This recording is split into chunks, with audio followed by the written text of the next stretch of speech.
மங்களம் சாஷா மங்கள தீப வாராகிய பிரசோதயாத். வாராகி பக்தர்களுக்கும் ஆன்மீக மெய்யன்பர்களுக்கும் வணக்கம்.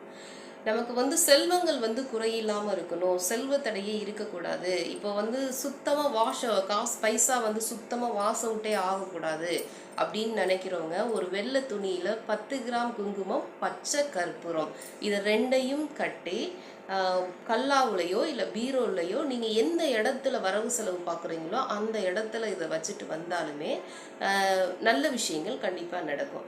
இதில் என்ன எந்த நாளில் இது செய்யலாம் அப்படின்னா, வளர்பிறை சதுர்த்தி தினம் அன்று, நல்ல நாளாக வளர்பிறை சதுர்த்தி தினம் என்று அந்த நாளிகையை ஸ்டார்ட் பண்ணிக்கோங்க. அப்புறம் தொடர்ந்து அமாவாசை அந்த முடிச்சை எடுத்து தண்ணியில் கரைச்சிட்டு மறுபடியும் ஒரு வெள்ளை துணி எடுத்து அன்னைய தினத்தில் ஒரு 10 கிராம் குங்குமம், பச்சை கற்பூரம் இதை ரெண்டையும் முடிச்சு போட்டு மறுபடியும் அதே கல்லாவில் வச்சுக்கோங்க.